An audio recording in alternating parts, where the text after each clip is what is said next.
représentant Monsieur le garde des Sceaux, ministre de la Justice, j'ai véritablement un réel plaisir à vous accueillir au Congrès des greffiers et des tribunaux de commerce.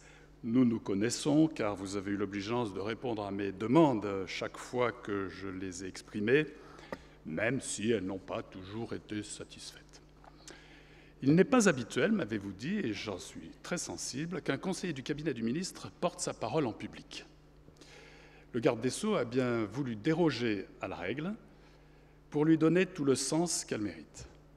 Je lui en suis très reconnaissant. Comprenant que l'examen par le Sénat et l'Assemblée nationale du projet de loi Justice du XXIe siècle l'empêche d'être parmi nous. Ce fâcheux contretemps nous donne en tout cas le plaisir de nous retrouver. Votre présence est un geste apprécié de la profession que j'ai l'honneur de représenter, car elle marque l'intérêt que vous portez non seulement à nos travaux, mais, oserais-je le dire, à notre modèle d'exercice professionnel dont les mérites ont été développés tout au long de cette journée. En adoptant cette année comme thème de congrès l'exercice libéral de la mission de service public, la profession a voulu engager une réflexion générale, je dirais presque philosophique, sur ce sujet complexe à la fois juridique, économique et bien sûr politique. Loin d'être un non-sens, la conjugaison du service public avec un exercice libéral constitue au contraire une piste de réflexion pour l'avenir, et c'est ce que les travaux de la journée ont démontré. Et les greffiers des tribunaux de commerce, nous l'avons vu, ne sont pas seuls à répondre à ce modèle que l'on retrouve dans d'autres professions juridiques et judiciaires. Il existe même dans des secteurs d'activité très variés, comme celui de la santé, de la sécurité, de l'enseignement et bien d'autres encore. Rendez-vous compte que la gestion déléguée des services publics représente 7% du PIB français, génère un chiffre d'affaires de 134 milliards d'euros et regroupe 1 800 000 emplois. Les prochaines échéances électorales vont, dans les prochains mois, donner lieu à de larges débats et des confrontations idéologiques sur l'avenir de notre société. Les actions terroristes qui secouent régulièrement notre planète et dont notre pays a payé un lourd tribut, mettent le thème de la sécurité au cœur des prochains rendez-vous démocratiques. Se posera alors vraisemblablement la question de savoir si l'État sera en capacité de faire face à ces événements tragiques tout en continuant de gérer la quasi-totalité de notre quotidien. Il ne fait aucun doute qu'il doit rester le garant d'un service public de qualité, efficace et accessible, placé sous son contrôle. Précisément, la délégation n'exclut ni la qualité, ni l'efficacité, ni le contrôle.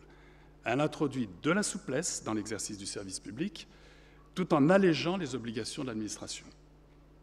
Les rapports entre le public et le privé ne doivent pas être analysés par opposition, mais par conjonction et par complémentarité. Et je suis heureux que notre modeste profession puisse, sur un sujet de ce type, apporter son expérience. Le modèle que nous représentons a été conçu par l'État lui-même, qui a voulu confier à des professionnels libéraux, officiers publics et ministériels, la délégation de puissance publique relevant de son pouvoir régalien. Et cette délégation ne lui a pas fait perdre la maîtrise du service public dont il nous a ainsi confié l'exercice. Je dirais même qu'au contraire, il en a durci les règles, ce qui m'amène très naturellement, monsieur le conseiller, à évoquer devant vous les sujets d'actualité de ces derniers mois.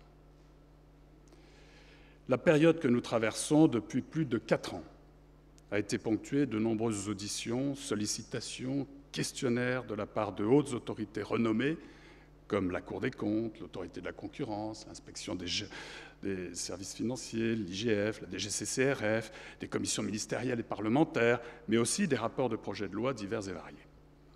Et c'est l'occasion pour moi de rendre hommage aux présidents honoraires et aux actuels et anciens membres du bureau du Conseil national pour le travail qu'ils ont réalisé. Je n'oublie pas, bien entendu, l'équipe du Conseil national dont les nerfs ont été mis à rude épreuve, ainsi bien entendu que le président du GIE Infogreffe, chacun ayant fait preuve d'une inlassable volonté de mettre en avant la qualité et l'efficacité de l'exécution du service public dont nous avons la responsabilité. Je veux d'ailleurs associer à mes remerciements l'ensemble des greffiers qui, souvent sollicités en urgence par le Conseil national, ont apporté les éléments d'information ou les statistiques nécessaires pour illustrer ensuite les argumentaires développés auprès de nos interlocuteurs nationaux. Après un véritable marathon parlementaire qui a duré plus de 7 mois en dépit de recours au fameux 49.3, la loi du 6 août 2015 pour la croissance, l'activité et l'égalité des chances économiques a été promulguée et les textes d'application ont pour la plupart été publiés ou le seront très prochainement. Je ne reviendrai pas sur le contenu de la loi, car ce n'est plus aujourd'hui le sujet. L'enjeu est ailleurs. Il s'agit à présent de mettre en œuvre les dispositions législatives nouvelles en s'assurant, d'une part, que les textes réglementaires publiés sont conformes à celles-ci et aux principes généraux du droit, et d'autre part, que les dispositifs d'application sont réalisables. Cette avalanche de textes sur une période aussi resserrée appelle une pause, pour le moins un temps d'abstinence textuelle.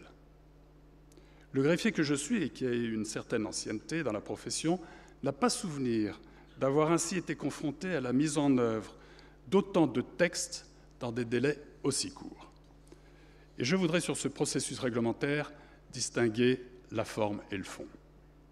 Je connais, monsieur le conseiller, l'attachement du ministre à bâtir des relations de confiance avec ses interlocuteurs.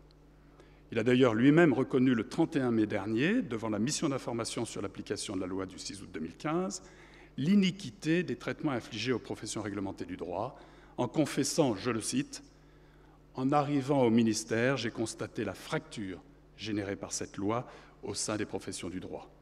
Ces professions, presque sans exception, ont vécu cette loi comme une hostilité à leur égard.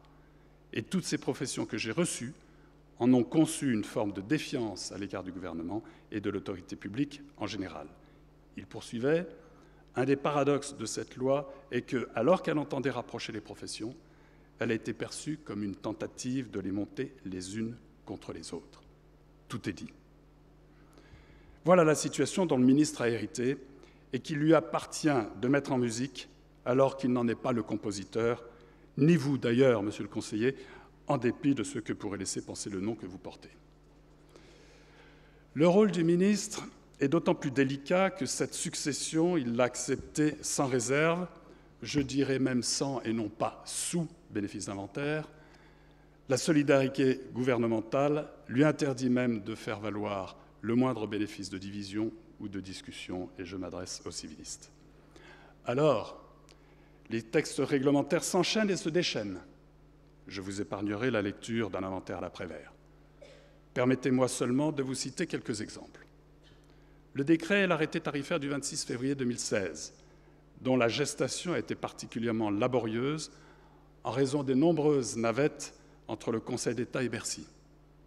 Il est vrai que les experts en savantes formules algébriques n'ont pas toujours la même science dans les matières juridiques. La consultation de la profession sur ces textes peut être qualifiée, sans risque de mascarade, indigne, lorsque l'on sait que nous avons été reçus par le cabinet du ministre de l'Économie le samedi 27 février, soit le lendemain de leur signature et la veille de leur publication. Pour quel résultat ? Alors que le décret limitait volontairement à 5% la variation des rémunérations des professionnels, les rédacteurs de l'arrêté relatif aux tarifs des greffiers ont, par un véritable tour de passe-passe, supprimé la rémunération de certains actes, portant ainsi mécaniquement la baisse tarifaire à plus de 10%. La même méthode a été utilisée à l'occasion de la préparation du décret et de l'arrêté du 30 décembre 2015 relatif aux modalités de transmission et de mise à disposition des informations du registre national du commerce et des sociétés. Des textes qui ajoutent à la loi en assimilant la notion de données brutes à celle de base de données. Ici encore, la plus haute juridiction administrative est appelée à se prononcer. Ne parlons pas de l'obligation qui nous est faite de quitter la profession passé l'âge de 70 ans, c'est dans la loi, ça n'est plus discuté. Alors que les pouvoirs publics cherchent par tous les moyens à différer l'âge du départ en retraite des Français, il est paradoxal, pour le moins paradoxal, de différer l'âge du départ, de réserver un régime dérogatoire à une catégorie de citoyens qui, rappelons-le, exercent une profession libérale dont le statut devrait suffire à leur laisser le choix du moment où ils aspireront au repos. La passion de son métier serait-elle devenue coupable à ce point? En tout cas, pas pour tout le monde, puisqu'il reste des exceptions, dont le premier exemple est à prendre parmi ceux qui ont voté la loi. Autre texte, celui de l'accès à la profession, dont le projet de décret vise à étendre aux greffiers des tribunaux de commerce le régime du concours applicable à la fonction publique. J'ai plaisir à reconnaître que sur ce seul projet porté par la Chancellerie, nous avons eu de nombreux échanges avec la Direction des Affaires civiles et du Sceau, y compris avec vous-même, Monsieur le conseiller. Si l'écoute de nos interlocuteurs a toujours été attentive et bienveillante, ce dont je leur suis reconnaissant, je crains que la version finale ne fasse que peu cas des observations que nous avons développées. Peut-être me contredirez-vous. Le principe même du concours posé par la loi pour la croissance n'est contesté ni par notre profession, ni par le Conseil constitutionnel, qui a toutefois pris soin de préciser que ces modalités d'organisation devaient être, je cite, « adaptées à la nature de cette profession réglementée ». Or, le Conseil constitutionnel ayant été amené à rappeler à plusieurs reprises que notre profession était de nature libérale, c'est cette spécificité que le pouvoir réglementaire est invité à prendre en considération. Malheureusement, un certain nombre de dispositions du projet de décret constituent une entrave à la nature de notre profession. Quelques exemples. Peut-on imposer à un professionnel libéral, contre sa volonté, d'accueillir dans son office un stagiaire qui serait seul à exercer ce libre choix? Est-ce vraiment respecter le caractère libéral d'une profession et le principe de l'affectio societatis que d'obliger le cédant d'un office à conclure avec le lauréat le mieux placé au concours sans qu'il puisse avoir le moindre choix de son successeur? Ce serait pourtant le cas en particulier des confrères qui exercent en forme individuelle. Est-ce vraiment pratiquer l'ouverture d'une profession que de supprimer les passerelles existantes au profit d'autres professions juridiques et judiciaires? Est-ce tout autant faire preuve d'ouverture que de supprimer les dispenses au profit des collaborateurs en capacité de faire valoir leurs acquis professionnels? La limitation à 5 ans de la durée de validité du concours est-elle compatible avec le caractère libéral d'une profession? Y a-t-il une réelle cohérence à réduire les épreuves pratiques du concours à un simple entretien de validation de stage confié majoritairement à des magistrats dont on sait, et ce n'est pas une critique, qu'ils n'ont aucune connaissance de l'exercice d'un greffe de tribunal de commerce? Je veux redire ici que le Conseil national n'a jamais contesté le principe du concours décidé par la loi. Nous réaffirmons simplement que ce qui est applicable à la fonction publique ne peut être servilement transposé à notre profession sans que soient apportés certains aménagements dans le respect du droit de présentation, de l'affectio societatis et de la volonté du législateur d'élargir l'accès à notre métier. Pourtant, sans dénaturer cette volonté, des pistes restent à explorer.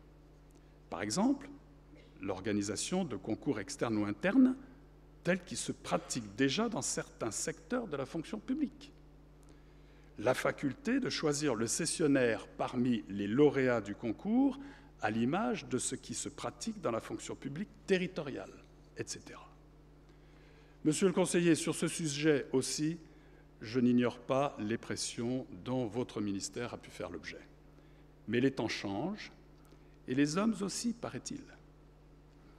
Permettez-moi de souligner que vous avez ici une réelle occasion de reprendre enfin la main sur une des professions judiciaires que certains départements ministériels voudraient définitivement mettre sous leur coupe. Vous le savez, monsieur le conseiller, la profession a déposé pour chacun des textes réglementaires publiés un recours devant le Conseil d'État. Je m'y suis prêté avec d'autant moins de scrupules que notre ministère de tutelle n'était pas vraiment à l'origine de nos ennuis, même si l'on peut considérer qu'il a parfois fait preuve à notre égard d'une regrettable neutralité.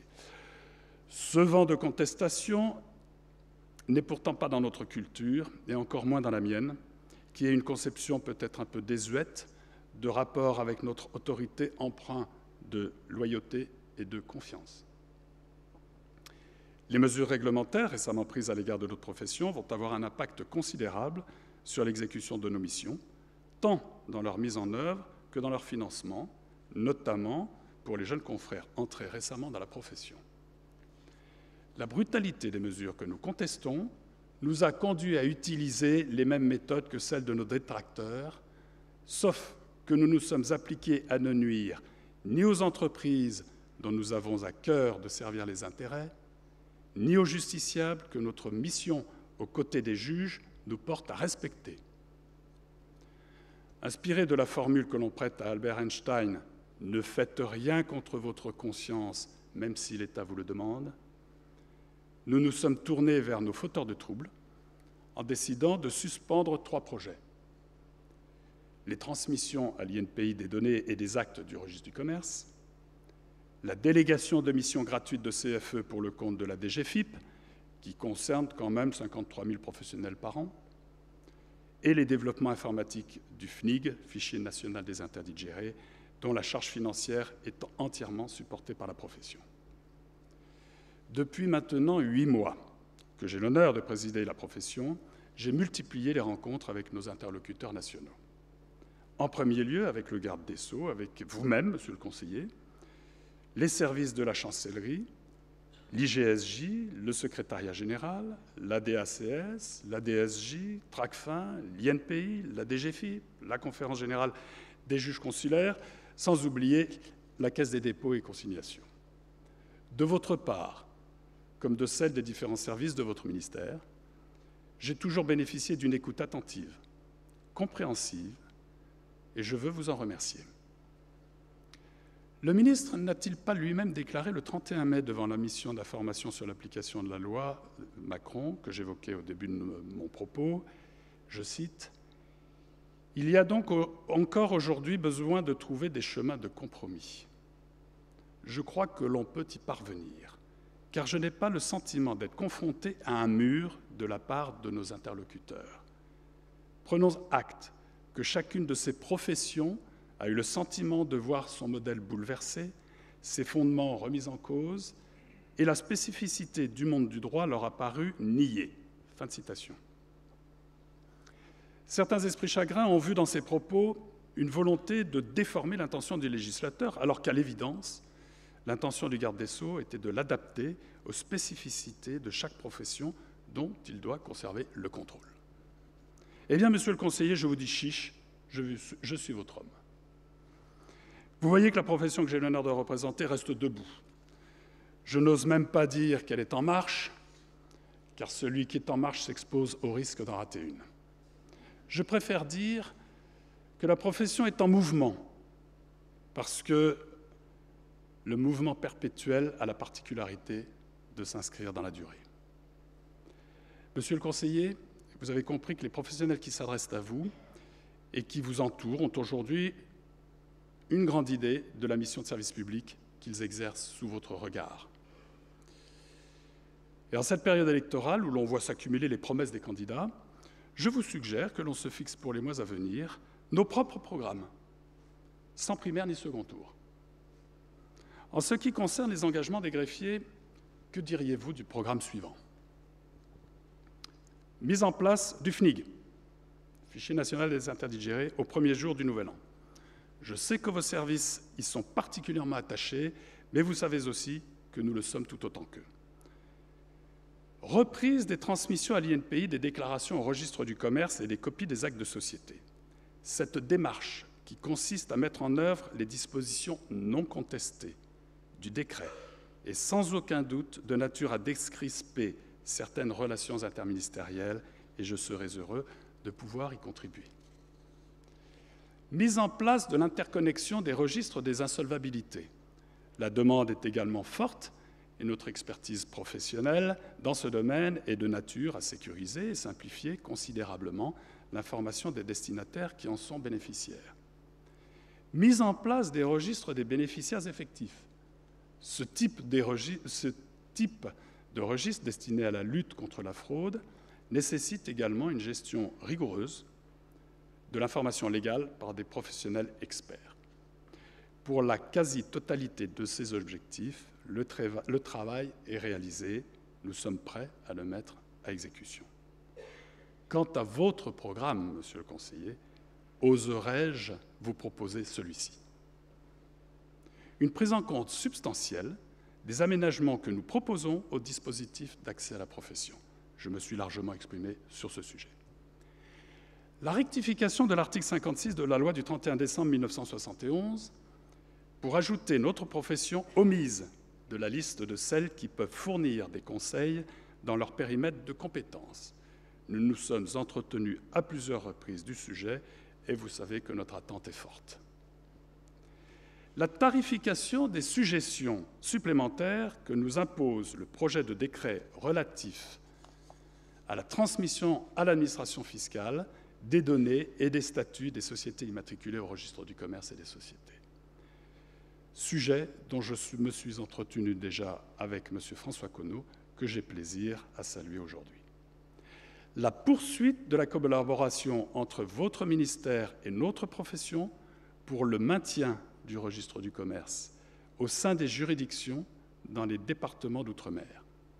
Je sais que nous nous comprenons également sur ce sujet, sur lequel nous travaillons étroitement avec la direction des services judiciaires, ce qui me donne l'occasion de saluer Mme Kretovic, qui est également parmi nous.